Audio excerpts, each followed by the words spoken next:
इस कार्यक्रम के पुण्यार्जक हैं श्रीमान राजकुमार जैन, धर्मपत्नी सुलोचना जैन, पुत्र श्री राहुल मोनिका जैन, बेटी दामाद प्रवीण रूबी जैन, कुमारी पुण्या एवं समस्त डेरिया परिवार। प्रतिष्ठान Atishay filling station, petrol pump Kurwai, जिला Vidisha, Madhya Pradesh. Shrimati Manju Jain, Shrimati Tinkle, Ankit ji, Shrimati Rimpal Avinash ji, Shrimati Aashi Charlie ji, Harshit Aavi Lavanya, Labhansh Jain ply board Jagdalpur, Shrimati Manju Jain, Rakesh Jain, Anju Jain, Kriti Jain, Shruti Jain, Kala Pipal Mandi, जिला शाजापुर, मध्य प्रदेश। श्रीमती सुशीला देवी जी, भागचंद जी जैन, प्रीति, रवि सीए, रिद्धि, काव्या एवं समस्त काशलीवाल परिवार, सूरत। सुनील कुमार, किरण गंगवाल, अंकुर, नेहा गंगवाल, अंकित, सुगंध गंगवाल, एकांश, अन्वेशी, मानविक एवं समस्त गंगवाल परिवार, पंचशील नगर, अजमेर। श्रीमती सीमा, विक्रम जैन, बेतिगा, आयुषी एवं आयुष जैन, ओसवाल मॉल, तिलक नगर, इंदौर, मध्य प्रदेश। श्री विनोद जैन, श्रीमती सुमन जैन, गौरव जैन, नेहा जैन, सौरभ जैन, ईशु जैन, अनवी जैन, प्रियाल जैन,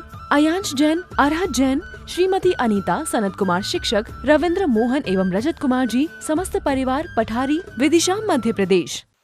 जब भगवान महावीर को मोक्ष हुआ तब गौतम गणधर फूट फूट करके रोने लगा। क्यों रोया? विचार करो। एक आचार्य जिनको उसी भव से मोक्ष जाना है परंपरा से, और अपने आराध्य प्रभु के जाने के बाद क्यों रोया? छायक सम्य दृष्टि और रोने का काम करे, ये तो धर्म की विरुद्ध बात है। आप लोग रोएं तो चलता है, क्यों? आपको ज्ञान नहीं है। और ज्ञानी व्यक्ति यदि रोना शुरू करे तो आप ही कहेंगे कैसे महाराज हैं, रो रहे हैं। शायद उनको मोह सता रहा होगा और अन्य अन्य तरह की चीजों को आप सामने प्रकट करेंगे। तो जब भगवान महावीर को मोक्ष हुआ तो प्रथम शिष्य इंद्रभूति गौतम गणधर के रूप में प्रतिष्ठित थे, तो रोने लगे। इसलिए रोने लगे कि प्रभु अभी तक तुम हमारे लिए उंगली पकड़ करके चला रहे थे, रास्ता दिखा रहे थे, मार्ग बतला रहे थे। अब मुझे कौन सहारा बनेगा? अब मेरे लिए कौन साथ देगा? कौन कहेगा कि पूजन करो, प्रवचन सुनो, समय पर आओ, समय पर बैठो, समय पर जाओ? कौन कहेगा? आपने तो अपना कल्याण कर लिया, अब मुझे रास्ता कौन बताएगा? कौन मेरे जीवन के मार्ग को प्रशस्त करेगा?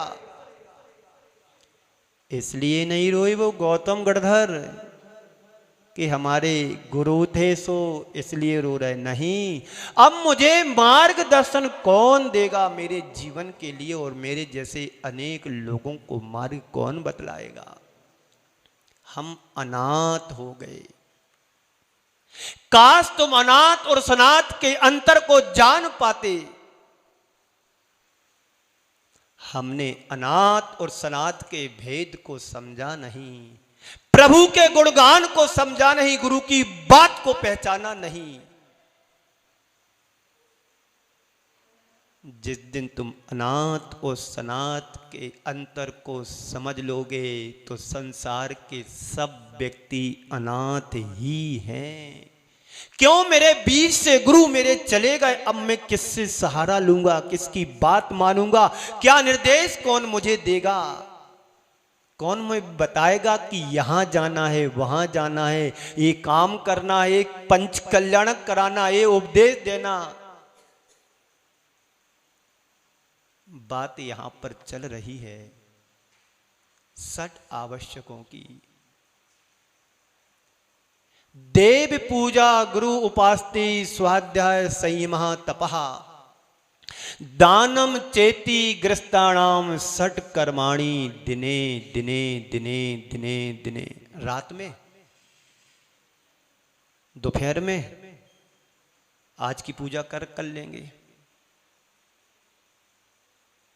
मेरे संपर्क में एक व्यक्ति है दिल्ली का, कल भी कुछ लोग थे, आए, दर्शन किए, आशीर्वाद लिया, निकल गए। एक दिन मेरे पास आया, गुरुदेव कल मैं मंदिर नहीं जा पाया, अभिषेक और पूजन नहीं कर पाया, तो मेरे लिए प्रायश्चित दो। हमने कि किस चीज़ का प्रायश्चित? बोले मैं पूजन नहीं कर पाया, मंदिर नहीं जा पाया। हमने कि इसका प्रायश्चित तो ज्येष्ठ श्रेष्ठ गुरु से लेना पड़ता है, हम तो उसके योग्य नहीं, हम दूसरों से प्रायश्चित लेते, तुम्हें कैसे दूंगा? फिर उन्होंने बताया कि गुरुदेव मैंने कल पूजन नहीं की, दर्शन नहीं किया, तो मैंने उपवास रख लिया था। क्या किया? उपवास किया। यही सच्चे धर्मात्मा का लक्षण होता है। यदि मैं मंदिर नहीं गया तो मैंने भगवान को अर्घ्य नहीं चढ़ाया, तो मैं पेट को अर्घ्य कैसे दे सकता हूं? ये श्रद्धा, ये विश्वास, ये आस्था एक सच्चे धर्मात्मा की होती है। आप लोग रास्ता निकाल लेते हैं, चलो मंदिर नहीं गए, कोई बात नहीं, कल कर लेंगे। आज पूजन नहीं की, कल पूजन कर लेंगे।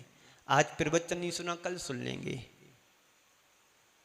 पर पता है कि तुम्हारी एक श्वास पर तुम्हारा कोई अधिकार नहीं है। उसी क्षण तुम्हारे जीवन की अंतिम श्वास बन जाए तो बोलो, तुम्हारा जीवन अधूरा का अधूरा रह जाएगा। इस अधूरे जीवन को पूरा करने के लिए तुम्हें पुनः जन्म लेना पड़ेगा। इसलिए श्रावक के मुख्य कर्तव्य में दान और पूजा ही सिर्फ हो और कुछ नहीं है। दान पूजा से श्रावक का श्रावकपना सुनिश्चित होता है। तो हम भगवान की पूजा एक आध्यात्मिक भक्त बनकर के करना चाहिए, केवल परंपरा से जो हमारे संस्कार हैं श्रद्धालु बनकर के नहीं। भगवान की भक्ति और पूजा वैसी होना चाहिए जैसे कवि धनंजय ने कभी पूजन की थी प्रभु की। बेटा मर गया सर्प के काटने से, पर उनकी पूजा में कोई अंतर और फर्क नहीं आया। कहानी सबको पता है। वो पूजा, जिस पूजा से तुम्हारे अंदर का भगवान प्रकट हो जाए।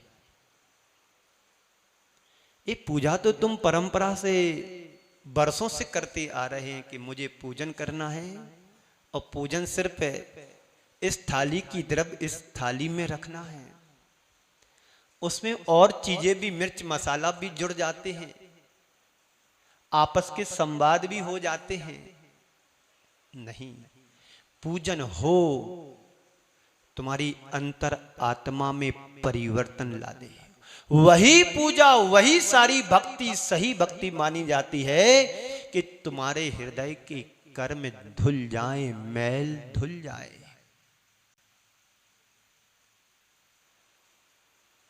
आप इस तरह की सेवा, पूजा, शुश्रूषा करोगे तो निश्चित हमारे जीवन में परिवर्तन आएगा। एकापि समर्थेयम दुर्गति निवारयितुम दान्ते मुक्ति श्रियम कृतनः। हे प्रभु, एकमात्र तुम्हारी भक्ति पूजा ही मुझे समर्थ है मोक्ष दिलाने में। एकापि समर्थेयम दुर्गति निवारयितुम। हे प्रभु, आपकी एकमात्र भक्ति पूजा ही दुर्गति का निवारण करने वाला है। दान्तु मुक्ति श्रियम, और मोक्ष को दिलाने वाली है आपकी पूजन प्रभु। मोक्ष परंपरा से दिलाने वाली तुम्हारी पूजा होती है। कुछ लोग हैं पूजा को हे मानते हैं, स्वाध्याय को उपादेय मानते हैं। मैं उन लोगों से कहना चाहता हूं, ये मात्र क्रिया कोरी नहीं है पूजन, परंपरा से मुक्ति को दिलाने का कारण है। ये हमारी अज्ञानता है कि ये फिर सठ आवश्यक हमारे गुरुओं ने, आचार्यों ने उपदेश में क्यों दिया है। सबसे पहले जीवन की शुरुआत देव पूजा से की है। देव पूजा, गुरु उपासती, जिनवाणी मां तीसरे नंबर पर करो, कोई निषेध नहीं है, लेकिन उसके महत्व को तो समझो। प्रभु भगवान की भक्ति हमारे लिए परंपरा से मुक्ति को दिलाने वाली होती है। तभी ना लिखा है एक आप ही समर्थ में, एक मात्र आपकी भक्ति ही मुझे संसार सागर से तारने में समर्थ है। जो जन्म जन्मांतरों के दुर्गति के पात्र बने हैं, इसको भी टालने में तुम्हारी भक्ति समर्थ है। आचार्य भगवंत कहते हैं, बहुत अच्छी बात जय धवला में कही है। आचार्य पुष्पदंत, भूतबली, वीरसेन महाराज आदि जो धुरंगर कवि एवं आचार्य भगवान हुए, क्या कह रहे हैं? धवला पुस्तक में कह रहे हैं, जिन बिंब दंश्रेण, जिन बिंब दंश्रेण निधत्त निकाची तस दस मिच्छत आदि कमस्त कला वैश्य खय दंसणा दो। जिन बिंब दंश्रेण निधत्त निकाचिता निकाचादि दस मिच्छत आदि कम कला बस खय दंसणा दो। इसका अर्थ हुआ है, जिन बिंब यानी भगवान के दर्शन नहीं, दर्शन करने से, जिनेंद्र भगवान के दर्शन करने से। अब हम तो पूजा पूरी करके जे महाराज तुम कुछ भी करो, अब मैंने संकल्प कर लिया है इस स्थान से तभी हिलूंगा जब मेरी पूजा पूरी हो जाए। मैं प्रभु से प्रार्थना करता हूं इनकी पूजा वास्तव में पूरी हो, और पूजा पूरी हो जाए तो पूज्य बन जाओगे। फिर तुम्हें पूजा करने की जरूरत नहीं पड़ेगी, लोग तुम्हारी पूजा करेंगे। बोलो कौन सी पूजा करने हैं? जिंदगी भर पूजा करना है कि लोग तुम्हारी पूजा करें? क्या करना है? जिन बिंब दंश्रेणे, जिनेंद्र भगवान के दर्शन करने मात्र से निधत्त निकाचिदा निकाची दस मिच्छत आदि मिथ्याद आदि कर्म खय दंसना दो, क्षय को प्राप्त होते हुए देखे जाते हैं। जिनेंद्र भगवान के दर्शन करने से निधत्ती निकाचित और मिथ्यात आदि कर्म खय दंसना दो, यानी क्षय को प्राप्त देखे जाते हैं। वो कर्म, जो कर्म तुम पूजा से क्षय नहीं कर सकते हैं, जो कर्म तुम भगवान की भक्ति करके क्षय नहीं कर सकते हैं, वो कर्म धुरंधर तप करके तुम क्षय नहीं कर सकते। निधत्ती निकाचित जैसे कर्म वज्र की पटल की तरह, यदि 70 कोड़ा कोड़ी का तुमने बंद कर लिया है, उसको बोलते राई घटे ना तिल बड़े, वो 70 कोड़ा कोड़ी आयु तुम्हें भोगना ही पड़ेगी। एक इंद्री में जाकर के, दो इंद्री में जाकर के, तीन इंद्री में जाकर के, चौर इंद्री में जाकर के, पंच इंद्री में जा, और छठवीं इंद्री कोई है ही नहीं है, नहीं तो वहां तक ले जाते हम। एक इंद्री जीव से लेकर के निगोद और नरक निगोद से लेकर के पंचेंद्री जीवों तक की जो 70 कोड़ा कोड़ी का कोई जीव बंद करता है, उसे बोलते हैं निधत्ती निकाचित कर्म। जो वज्र की पटल की तरह है, उसको नष्ट हम नहीं कर सकते। बोल कर्म क्या कह रहे हैं? जिन बिंब दंश्रेण, जिनेंद्र भगवान के दर्शन करने मात्र से तुम्हारे एक कर्म नष्ट को प्राप्त, क्षय को प्राप्त हो सकते हैं। फिर महाराज पूजा कल से नहीं करेंगे, कल से सब दर्शन ही करेंगे। कौन से दर्शन? प्रदर्शन वाला कि आत्म दर्शन वाला? कौन सा दर्शन? प्रदर्शन की आत्मदर्शन। संत कहते हैं आज तक हमने दर्शन किए हैं तो मूर्ति के किए हैं। किसके किए? बोलो तो। अभी तक हम सभी ने दर्शन किए हैं तो मूर्ति के दर्शन किए हैं। किसके दर्शन? मूर्ति के दर्शन। तो फिर हमारे कर्म तो धुल जाना चाहिए। जरा आंख बंद करके देखो कि हमारे कर्म धुले कि नहीं धुले कि अभी 10 दिन भी अभी पूरे नहीं हुए हमारे। 10 दिन भी 10 दिन निकले पूरे नहीं हुए हैं। तो 10 दिन हमने जो आराधना की, गा बजा करके पूजन अभिषेक प्रक्षाल किया है, शांति धारा भी अच्छे से ढंग से हमने सुनी है, करने वालों ने की है, कराने वालों ने कराई है, तो हमारे कर्म तो मात्र दर्शन मात्र से नष्ट होने वाले हैं। तो सारे कर्म नष्ट हो गए होंगे?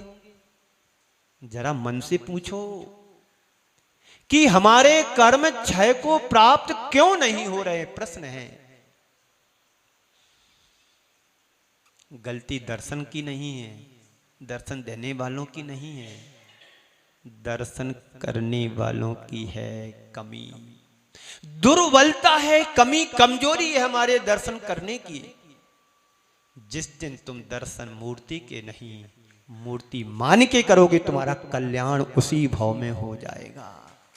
इस कार्यक्रम के पुण्यार्चक थे श्रीमान राजकुमार जैन, धर्मपत्नी सुलोचना जैन, पुत्र श्री राहुल मोनिका जैन, बेटी दामाद प्रवीण रूबी जैन, कुमारी पुण्या एवं समस्त डेरिया परिवार। प्रतिष्ठान Atishay filling station, petrol pump Kurwai, जिला Vidisha Madhya Pradesh. Shrimati Manju Jain, Shrimati Tinkle, Ankit ji, Shrimati Rimpal Avinash ji, Shrimati Aashi Charlie ji, Harshit Aavi Lavanya, Labhansh Jain ply board Jagdalpur. Shrimati Manju Jain, Rakesh Jain, Anju Jain, Kriti Jain, Shruti Jain, Kala Pipal Mandi, जिला शाजापुर मध्य प्रदेश। श्रीमती सुशीला देवी जी, भागचंद जी जैन, प्रीति, रवि सीए, रिद्धि, काव्या एवं समस्त काशलीवाल परिवार सूरत। सुनील कुमार, किरण गंगवाल, अंकुर नेहा गंगवाल, अंकित सुगंध गंगवाल, एकांश अन्वेषी, मानविक एवं समस्त गंगवाल परिवार पंचशील नगर अजमेर। श्रीमती सीमा, विक्रम जैन, बेतिगा, आयुषी एवं आयुष जैन, ओसवाल मॉल, तिलक नगर, इंदौर मध्य प्रदेश। श्री विनोद जैन, श्रीमती सुमन जैन, गौरव जैन, नेहा जैन, सौरभ जैन, ईशु जैन, अन्वी जैन, प्रियाल जैन, अयांश जैन, अरहत जैन, श्रीमती अनीता, सनत कुमार शिक्षक, रविंद्र मोहन एवं रजत कुमार जी, समस्त परिवार पठारी, विदिशा मध्य प्रदेश।